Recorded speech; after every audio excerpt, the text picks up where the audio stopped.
Hello guys, welcome back to my blog. ആദ്യം തന്നെ ചെറിയൊരു അപ്ഡേറ്റ്. കഴിഞ്ഞ 3 ദിവസമായി ഞാൻ ഔദ്യോഗികമായി കിടപ്പിലായിരുന്നു. നമുക്ക് ഈ വഴിയിലൂടെ എത്താം, ഈ വഴിയിലൂടെ പോയാലും എത്താം. പിന്നെ ഞാനൊരു സ്റ്റൈലിന് ഈ വഴിയാണ് തിരഞ്ഞെടുത്തത്. അയ്യോ, അങ്ങനെ 3 ദിവസത്തെ പനിവാസമൊക്കെ കഴിഞ്ഞതേ ഇപ്പോൾ കുറച്ച് ജീവനൊക്കെ തിരിച്ചു കിട്ടിയിട്ടുണ്ട്.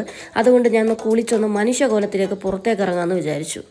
പനിയൊക്കെ കഴിഞ്ഞിരുന്നാണ് ഞാനത് എണീറ്റപാടെ ഒന്ന് കുളിച്ചു കഴിഞ്ഞപ്പോഴാണ് ചോക്ലേറ്റ് കേക്ക് കഴിക്കാനായിട്ട് കൊതി വന്നത്. നമ്മൾ ഈ പനി പിടിച്ച് കിടക്കുമ്പോഴാണല്ലോ കുറച്ചുകൂടി കൊതി കൂടുന്നത്.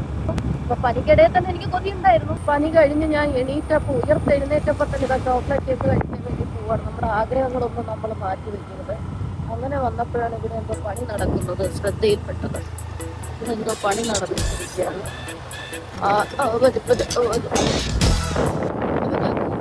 മറിയാമ്മയും കൂടി വിളിച്ചിട്ടുണ്ട്. ആ മറിയാമ്മയ്ക്ക് 6 മണിക്ക് ട്യൂഷൻ ഉണ്ട്. അപ്പൊ അതിന് മുന്നേ നമുക്ക് ചോക്ലേറ്റ് കേക്കും എന്താന്ന് വെച്ചാൽ കഴിച്ചിട്ട് തിരിച്ച് വീടെത്തണം. സോ ഇത് ചെറിയൊരു വ്ളോഗാണ്. ഞാൻ വ്ളോഗായിട്ട് ചുമ്മാ എടുക്കാന്ന് വിചാരിച്ചു. അപ്പൊ കാണാം. അങ്ങനെ നമ്മൾ മറിയാമ്മയുടെ വീട്ടിലെത്തിയിട്ടുണ്ട്. മറിയാമ്മ കതവ് തുറക്കുന്നതും നമ്മൾ ആംഗിൾ അങ്ങോട്ടേക്ക് ആക്കുന്നതാണ്. തുറക്കുന്നില്ല. അതാ തുറന്നിട്ടുണ്ട്. ഞാൻ വിളിച്ച് എവിടെയും വരുന്ന ആളാണ് മറിയാമ്മ. അങ്ങനെ ഞാനും മറിയാമ്മയും കൂടി സ്ഥിരം ചായക്കടയായ റീജൻസി ബേക്ക് ഹൗസിലേക്കാണ് എത്തിയത്. ഇവിടെയാണ് ഞങ്ങൾ സ്ഥിരമായി വന്ന് ചായ കുടിച്ച് ലോകകാര്യങ്ങൾ ചർച്ച ചെയ്യാറ്. അങ്ങനെ ഇപ്രാവശ്യത്തെ പനിക്കൊരു ഫെയർവെൽ ഞാൻ ഈ കേക്ക് കഴിക്കുന്നതോടെ കൊടുത്തിരിക്കുകയാണ്. ഇനി ഇപ്പിടങ്ങാനും വരല്ലേ.